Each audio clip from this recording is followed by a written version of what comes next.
Okay, hello. Thank you again for all joining us this afternoon, day 3. We are taking a visit to Devon, and we are here with Sally Everton and her partners, who are all going to tell us all about your, I'm so sorry, all about your, the area. I have an isolating child who's just decided to come in the room. Just going to hand over to Karen. If you could just do the housekeeping, Karen.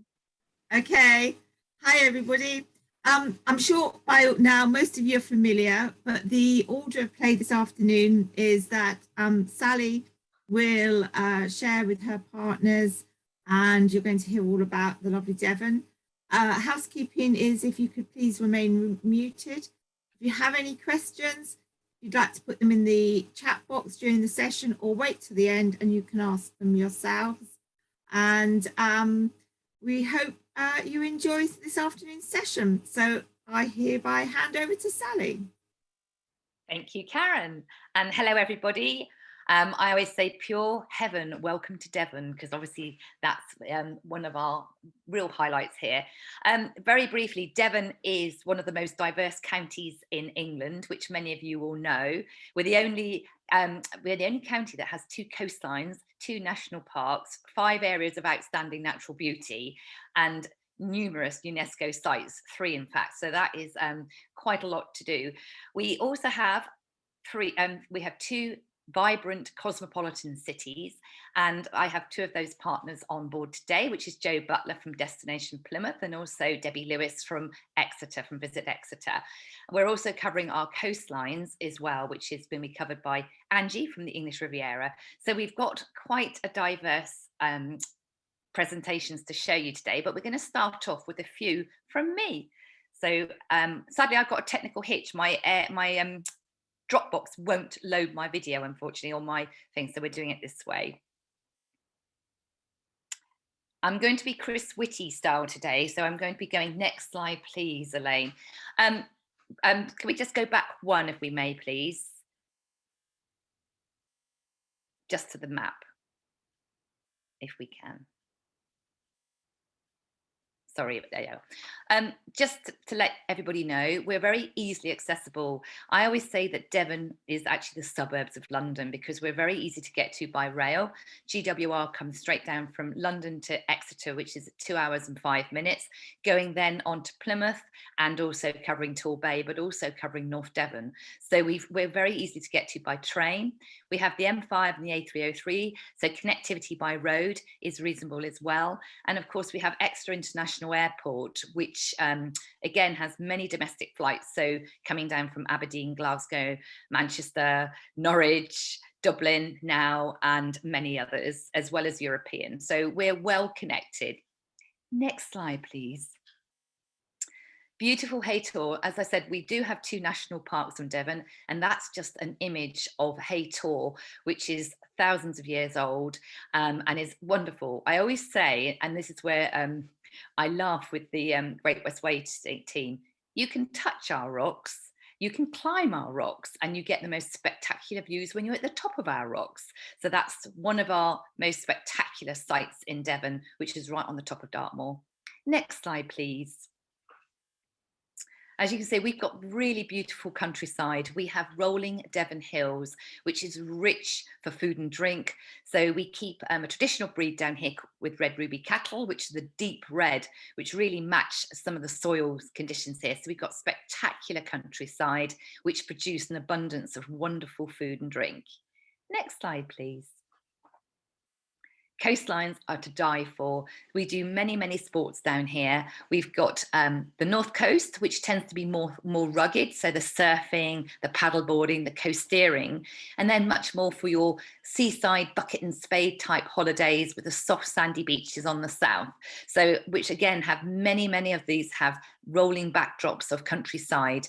So it is really heaven, pure heaven in Devon. Next slide, please. As you can see, thatched cottages are very famous for us, and this is actually Cockington in Torbay in Torquay. It's wonderful. They have the most fantastic tea shops, thatched cottage in abundance. These cottages actually date back sort of well into the 17th and 18th century, so you can really lose yourself in the history just wandering along cobbled streets and looking at these wonderful villages which are in abundance across the whole of the county. Next slide, please. Myths and legends. We could tell you many myths and legends. So Dartmoor, as you know, is well famous for things like Hans of the Baskerville. And I think that gives a very sort of dramatical feeling of how wonderful and magical it can be, even on a winter's day, which that was taken. That was actually taken in January, and the fog just rolled in, but it was absolutely magical. And telling the stories and myths and legends that we can tell you, they are spectacular and in abundance. So Hand of the Baskerville, there's many tours across Dartmoor, which can take you to some pretty far out places, but also tell stories that are really show hidden gems of Devon. Next one, please. This is the Jurassic Coast. Of course, another thing that we have is the Jurassic Coast. We've got millions of years of history. So this is in East Devon, and that just shows how wonderful and deserted the beaches can be, even on a summer's day. So, and we have many, many beaches that you can visit, some sandy, some pebbly, but of course we're surrounded by the coast path, so you can walk down to many hidden coves, which is fantastic and very easily accessible again for groups to go and have a wander. Next slide, please, Elaine. Excuse me. As I said, thatched cottages are in abundance, and that was literally in a little country village that you walk through in East Devon. So, and that was just going for a walk, and we took a photo because the flowers were in abundance, and I thought it's a spectacular picture to see. Next slide, please. Again, look at those wonderful hills. So that's just taken from the top of a field. Again, look at that. It's just wonderful. And you look out to sea one way, so you can look sort of north to Dartmoor and then over to Exmoor, but then look to the other side and you've got the coast. So again, the high point of Devon is the countryside. Next one, please. Wonderful English Riviera, which Angie's going to cover on, so I won't dwell on that. But of course, English Riviera is, again, famous for Agatha Christie, but also it's a really well-known seaside resort, famous for families, famous for couples, excuse me, famous for everybody. Next slide, please. Sorry about that. Another slot from the English Riviera there. Next one, please. Exeter will be covered by Debbie, but that's the inside of the cathedral, which is really wonderful. The history of the Exeter Cathedral is lovely, but Debbie will be covering that as she goes through it. The next one too, please. That's just, again, another Devon lane, which is absolutely wonderful.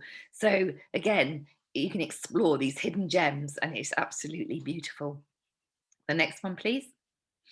There you go, that's actually going to Dartmouth. So again, a beautiful view and again, another diverse town to stay in. The next one, please. And I think we could actually shoot through quite a these. That's on Dartmoor, that's Huckabee Bridge. Next again. Now, this is one of the myths and legends I was telling you about. This is actually Mary, Lady Kitty grave on Dartmoor. Now, the myth of this story is that she was a servant girl in the 17th century, and she fell in love with the squire's son, but sadly fell pregnant by him. So this is a grave because she couldn't be buried on sacred ground, on religious ground. She was actually buried outside, but there's always fresh flowers on the grave. So Kitty J is a very famous thing, but of course, lots of people go and visit. And myth has it, no one knows who puts the fresh flowers on the grave. So again, another myth and legend. And more Dartmoor scenes, so we could fire through, please, Elaine. This is, yep, there you go. Look at this, that's Blackpool Sands. Beautiful sandy beaches, undulating and wonderful seas to swim in. So many of the beaches are some easily accessible, parking, and then you've got views like that. We have Highland cattle on Dartmoor. Who would have thought it? But again, you drive across Dartmoor and you see many livestock as you go along. Next one again. And as I said earlier, food and drink in abundance. We have many vineyards here. We also have the microbreweries. We make our own cheeses. So food and drink in abundance here. Thank you. Sorry, sorry about the choking. So there you go. You okay, Sally? Are you okay? Yeah, I've just got a tickle in my throat. Get yourself a drink. So on that one, I'd like to hand over to Jo Butler at Destination Plymouth. Thank you, Sally. I think you need a Plymouth gin. I think that would help with the throat. Okay, I'll share my screen, so hopefully you can see this. Can you all see that? Perfect. Yes. Okay. Well, yeah, so my name's Jo and I'm from Destination Plymouth, and I also work with Visit South Devon as well. So I'm hoping this will actually move PowerPoint slides, because it doesn't seem to be moving off this slide. Ah, there we go. Okay, so Plymouth has a great location. We're nestled between the ocean and Dartmoor, and we're situated in the heart of Devon and Cornwall. And we're one of Plymouth's most vibrant waterfront cities. So we've got some great things to come and see and do here in terms of some very famous, iconic connections with history. So we have the Mayflower Steps, where the Mayflower set sail 400 years ago in 2020. So we've gone through quite a lot of celebrations through the city. We also have key attractions within Plymouth. So we've got Plymouth Boat Trip. So it's a great introduction to the city, where you can find out the history, the maritime heritage that we have here. And also it gives you an introduction to things to see and do in the rest of the city, and you can see Plymouth Hoe from the boat trips. So we can do like 1 hour guided cruises, you can do 3 hour cruises up the River Tamar, and very good for groups with a coach drop-off point, as you can see right outside. We also have Britain's largest marine aquarium, the National Marine Aquarium, which is also now the Ocean Conservation Trust. So a lot of their work as a visitor attraction is through conservation, and looking to get people connected with the ocean. So there's about 4,000 animals in there to see. And again, they offer some fantastic group products. New, which opened at the beginning of last year, was the Box, which is our museum, archive and art gallery, which has 9 permanent galleries. And this year we're lucky to have the British Art Show coming to us within October.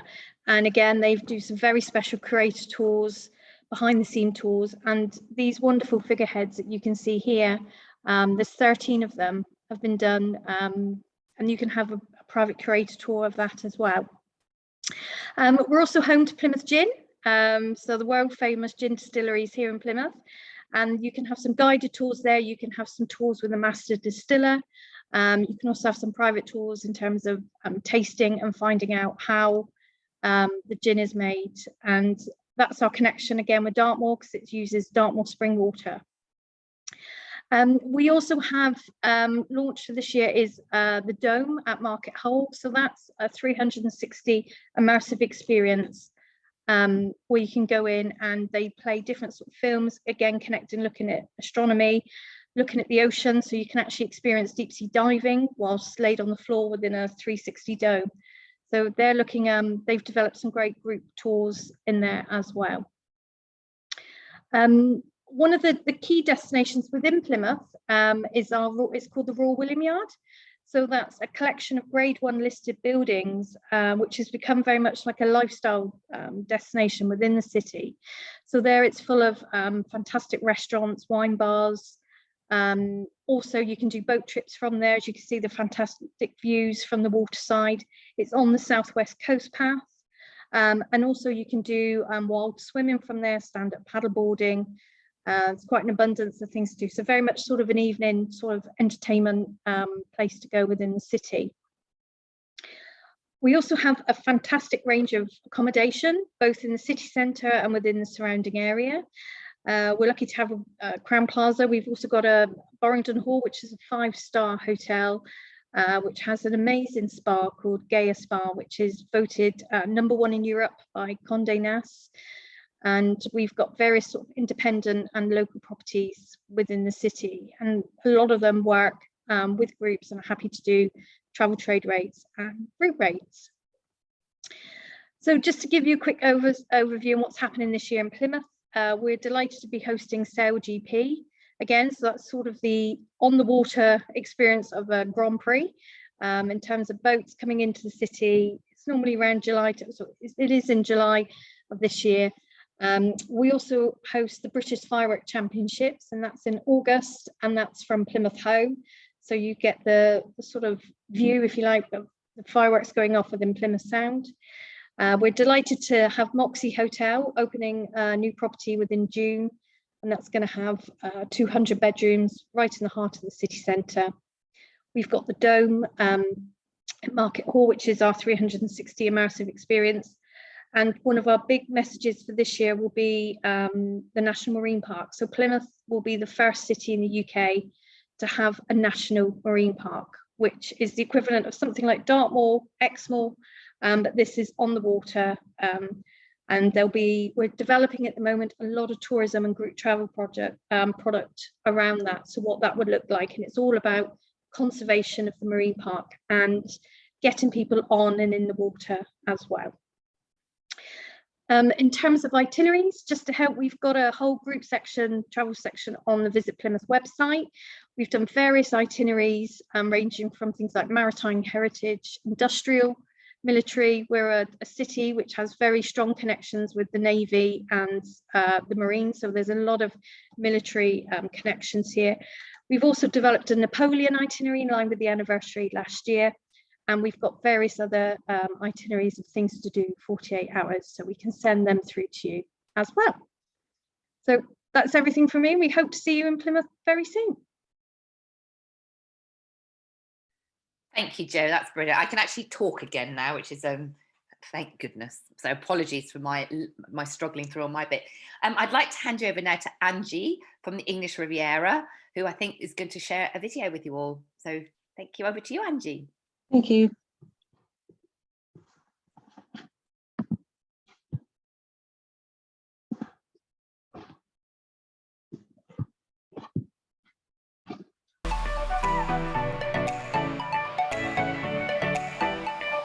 Hello ladies and gentlemen, I'm Steve Reid from Steve Reid Tourism Limited, and we're here today in the English Riviera. We'll be visiting attractions and hotels in places like Babbacombe, Torquay, Paynton and Brixham, and it's all to help tour planners plan their tours. I'm here with David Vesey, who is the General Manager of the Babbacombe Hotel. Hello there, David. Hi, good morning. Could you tell me what's so special about Babbacombe for groups? I think Babbacombe is so special. It just has so much on offer right on its doorstep. Obviously the stunning views and coastline that we have here, from the attractions of the model village down this end of the road to the theatre that does an amazing job and puts on fantastic shows, and then you've got bygones and accessibility to the shops. The coach guests that we have that come here just love being able to get out and about, very unrestricted. And what about the English Riviera as a whole? I think the English Riviera has so many different beautiful places and so many activities for our coach groups, whether it's trips across to Dawlish, Teignmouth, or the other way in Dartmouth and Totnes, round robin boat trips. What isn't there to love about that in the English Riviera? I'm here at the world famous Kent's Cavern, and I'm with James Hull. What's so special about Kent's Cavern for groups, James? Well, Steve, Kent's Cavern's great for groups because, well, it's Britain's oldest home. This is where we are right now. So this is where the first humans arrived in this country. They use this as a shelter. But it's extremely accessible. So you go on a guided tour on a concrete path and you learn about the history of the caves, about how it's been formed and evolved, and then also where we've come from as well. I'm here at TLH Leisure Resort with Jason Garside, who is a director. Jason, why is the English Riviera so popular with groups, do you think? I think we live in the most beautiful part of the country, so it's naturally inspiring landscape, and we're in the middle of it, so the reasons to visit here are numerous and vast. I'm here at Tor Abbey and Gardens with Matt Newbury. Matt, why is Tor Abbey so popular with groups? Why is it so popular? Because there's 800 years of history and something for everyone. So it's very level access to come inside, and then we're on 4 floors with a lift to every one of those floors. We've got 600 paintings to come and see, so it's kind of the town's civic art collection to see. You can learn about all those 800 years of history in a kind of interactive gallery we call our 800 Years Gallery. And then we've got shops, we've got a cafe, so we can have some nice refreshments before or after. So yeah, people really enjoy it. There's something for everyone, I think. I'm here with Sereny Damon of the Dartmouth Steam Railway and Riverboat Company. Sereny, it's great to be here with you.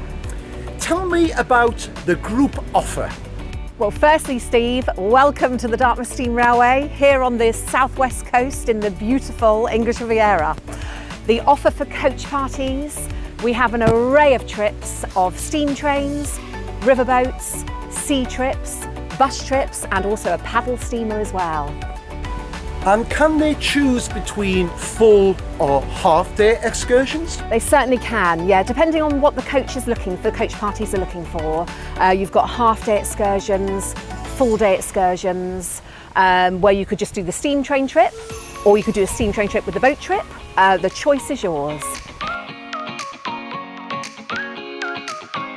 I'm here with Derek Smith of the Marine Hotel, right on the seafront at Paignton. Derek, it's great to be here. Why do you think your hotel is so popular with groups of all types?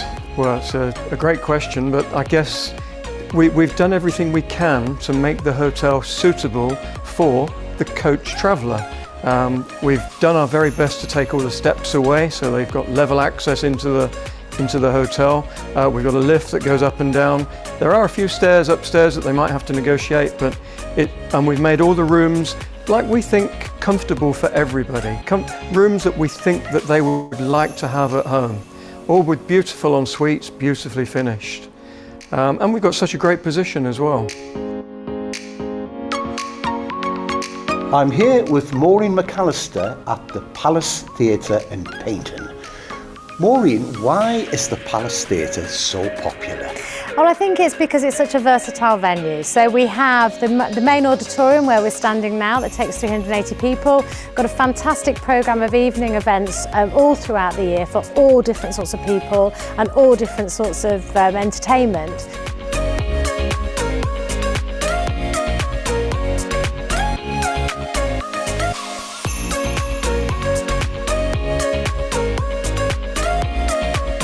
So Carolyn, thinking about drivers' days or free time that passengers might have, what sort of things can they do or where can they go on those drivers' days? I think the exciting thing is they'll be spoilt for choice. Because being, one of the Britain's biggest resorts, we've got lots of things for people to see and do and visit. One of the highlights would be a visit to Cockington, which is a delightful thatched village with a craft village, and it's just beautiful, where you could go and have a traditional Devon cream tea. I'm here with Angie Wright of the English Riviera Business Improvement District Company. Angie, how can the English Riviera help tour planners put their tours together? We can help group tour planners put their itinerary together. We can give you a list of accommodation. We can email you with inquiries, and if you'd like images or any other information to help you, then just please let us know. If you email inquiries@englishrivierabid.co.uk, we'll be able to help you more. Well, we've had a fantastic time here in the English Riviera. This is courtesy, of course, of the English Riviera Business Improvement District. We've been all around. We've been through Babbacombe, Torquay, Paignton and Brixham. We've visited some fantastic hotels, some great attractions and some wonderful group venues. This is a place that's moved with the times. So if you have any inquiries or you'd like to know more, please go to www.englishriviera.co.uk.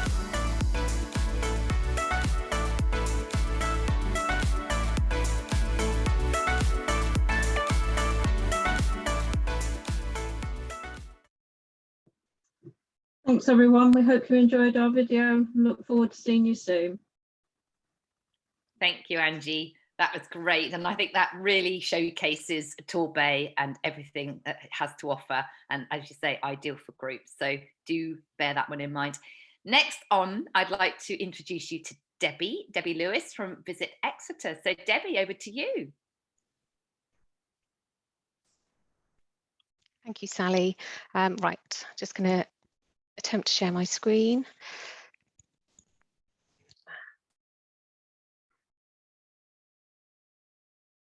Okay, can everyone see that? Yes. Okay, good. So yes, welcome to Exeter. My name is Debbie, and I'm here just to tell you a little bit more about our beautiful city. So Exeter is a very historic city, right in the heart of Devon. We're situated on the River Exe. Easy to reach by the M5 or the A30. We're about 10 miles from the coast, so not too far. Nearest beaches are Exmouth and Dawlish.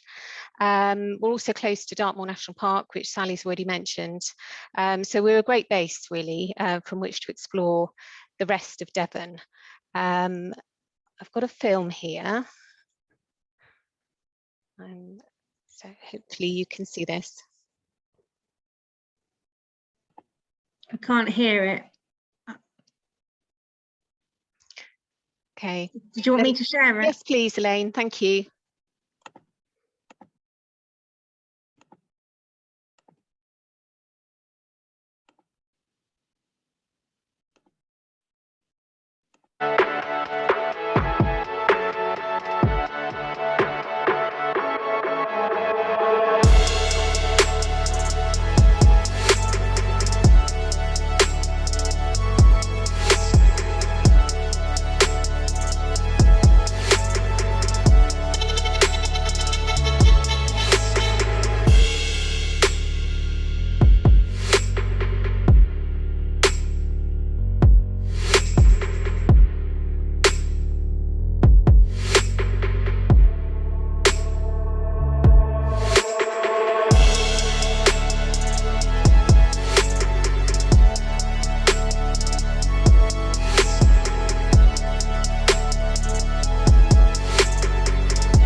Okay. Sorry, just trying to get back. Hang on. Okay, so hopefully that will give you a sort of better picture of what we have to offer. We've got a huge variety of activities and experiences. So just to focus on some of these. Exeter Cathedral, again, Sally touched on this earlier. So this building here in the background is over 900 years old. It's sorry, Debbie, I'm so sorry, you're not sharing a screen.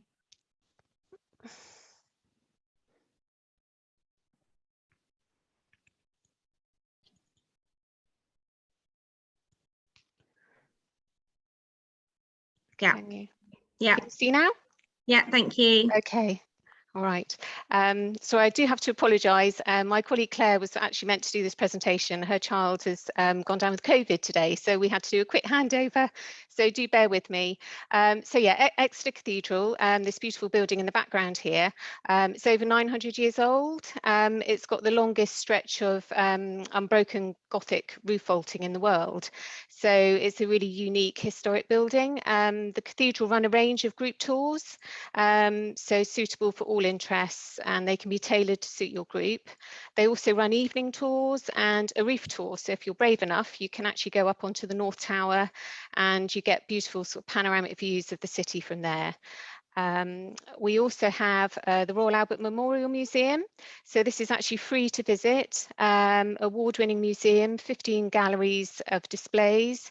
So that covers everything from sort of prehistory through to the present day, and from Exeter all around the world. Exeter was an important trading city, so there's lots of sort of international connections which are displayed in the museum.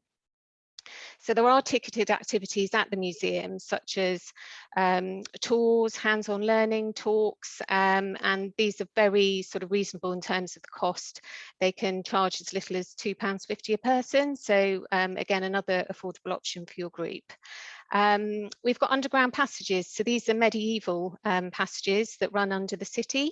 And they were actually built to bring spring water into the city. So Exeter was quite forward thinking for its time.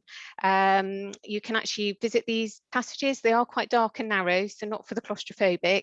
But again, another sort of aspect of Exeter you might not know about.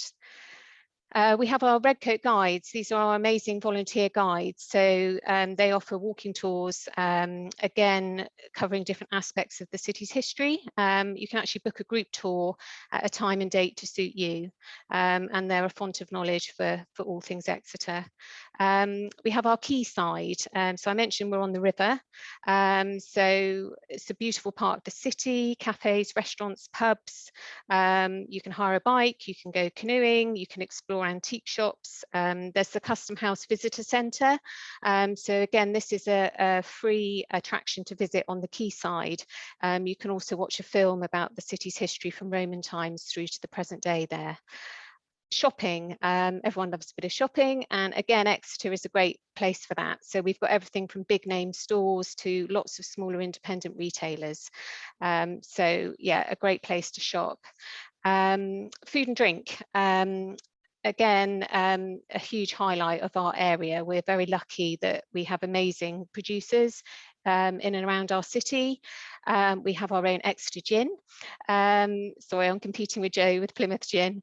Yeah, we're very proud of our local produce. We have Darts Farm, which is an amazing sort of farm shopping village just outside Topsham, where you can get sort of hundreds of local artisan products. So I'll just go to the next slide. Oops.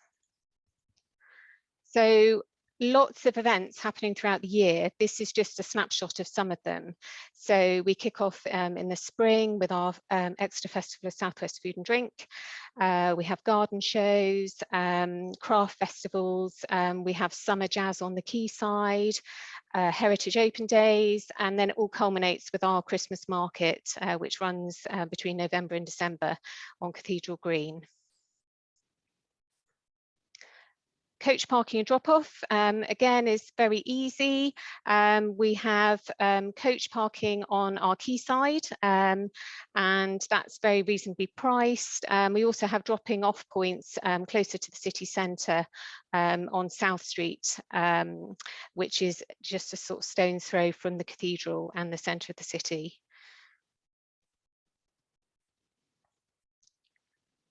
So how can we help? So we produce a range of themed itineraries to help you get the most out of visiting Exeter. We can also tailor-make itineraries to suit your group. We can recommend accommodation. We can send you a coach parking map, images if you need it for your own sort of marketing purposes as well. And that's it from me. So thank you. And I look forward to answering any questions at the end. Thank you, Debbie. That's brilliant. Thanks so much. And I think, again, it gives the diversity and the versatility between the cities and the towns and the seaside resorts and all over Devon. So there's itineraries to suit all. So, Joe, we've been laughing about this because actually we're in the middle of a Joe Butler sandwich here, because Joe is now going to take on her role as Visit South Devon as one of our partners. And she is going to tell you about the South Devon part of Devon. So, Joe, over to you again. Thank you, Sally. Okay, right, I'll just get my presentation up. Can you all see that? Okay. So South Devon. This is the area Sorry, we can we click on slideshow so that we can have like the whole thing up here? I don't know if anyone can see at the top on the top bar. Just wonder, because it just means that people can see a slightly bigger thing up there. Is that better? Yes, brilliant. Thank you. Sorry about that. No, that's all right. No. It's trying to get the technology, isn't it? It's all good. Okay, so this is the area we cover as South Devon. So it's a diagonal line across the county. So we sort of go from Plymouth right up to Tiverton. So about 15 miles north of Exeter is really the remit we cover. So we've got, I would say, the best bit of Devon. Sally would probably disagree a little bit. But we've got... I love all of Devon, though, just so you know. I wear Devon as my umbrella. All of Devon is beautiful, and your area is no exception. So we're really, in terms of our area, we have 3 areas of outstanding natural beauty. We've got our World Heritage Coast, which Sally touched on, which is the Jurassic Coast. We've also got a wonderful World Heritage town within South Devon, which is Tavistock. We're lucky to have Dartmoor National Park. We've got 125 miles of stunning coastline, 2 wonderful cities, both Plymouth and Exeter, and an abundance of rural and coastal towns. So just to give you a bit of a flavour of some of the imagery there. So the top left is Blackpool Sands. This is Plymouth Pier. This here is a view of sort of southwest coast path along Start Point, which is just outside of Salcombe, and the wonderful Dartmoor. So you're getting some really nice imagery here of the county. So just touching on a couple of the towns within South Devon. Salcombe is probably our main honey spot within the whole of South Devon. It's an estuary location. It's a water sports haven, so very popular for sailing, water sports, walking. It's also home to fine foods and drinks. There's a bit of a gin theme, I think, going on here today within Devon. So it's home of Salcombe Gin, which has their own distillery, which you can do tours, and they've got actually a gin school within Salcombe as well. We've got local, some lovely local beaches, which is accessible by a water ferry going across to North Sands and South Sands.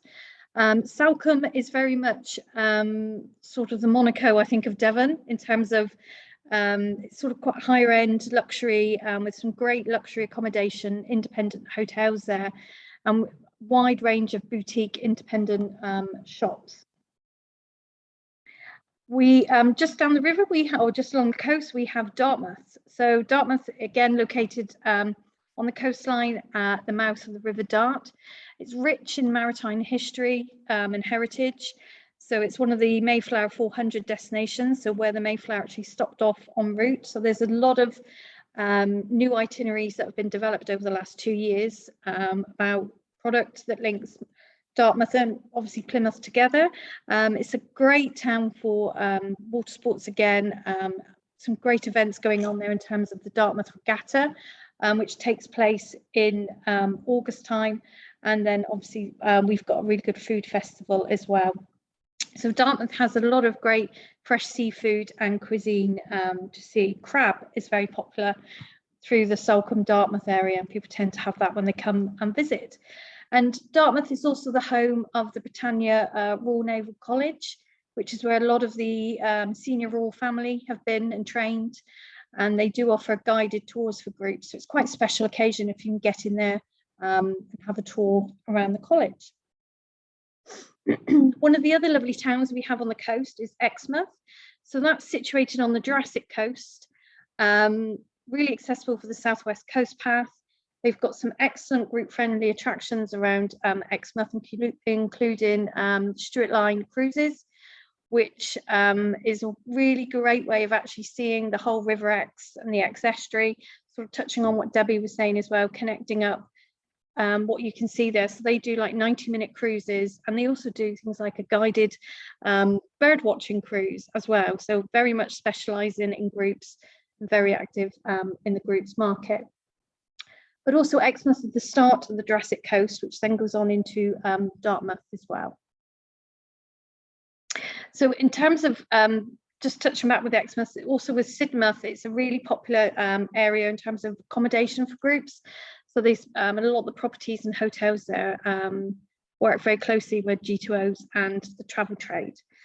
But also just to give you a bit of oversight of what we can do at Visit South Devon, we've got a dedicated area on our website, which lists all the accommodation that's group friendly, the drop-off points across a lot of the towns within South Devon, also give you some background information on the attractions.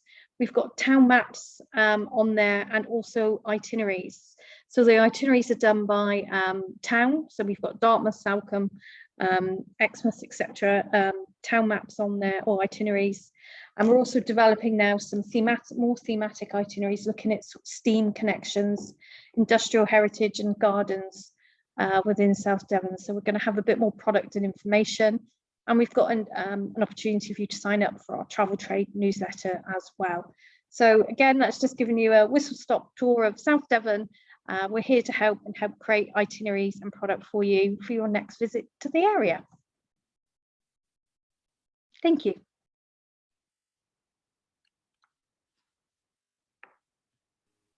Lovely, thank you, Jo. I think that's given you everybody a whistle-stop tour of Devon, because it really is a whistle-stop tour. Apologies about me again, because obviously I couldn't hardly speak, which is so frustrating when there were so many things to say. But I'm so glad that our partners have given such detailed and wonderful choice of options for group travel, and there's many hotels and itineraries which encompass the whole of Devon, covering all of the destinations that we've covered today, and much more besides. And so I have group travel itineraries coming out of my ears, which I'm very happy to share, which actually encompass all of the areas that we've been talking about today. So very happy to share that, and particularly on coach travel. And you know, Devon is ideal for groups of all ages. Many areas of our Southwest Coast Path, for example, are very accessible. I mean, one of our key areas is very much green tourism, but also accessibility. So just want to highlight that, so that we're a destination for 365 days a year for all ages, all abilities and all interests. I can't be any more giving more options than that. So we're here for any questions, if there are any, that people would like to fire at us now, either via chat, or we can just send things over to people as and how they want them.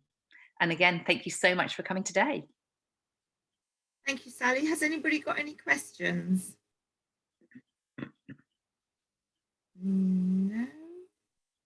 Elaine's had to apologise and had to go because her son needed her, so it will be me finishing off today.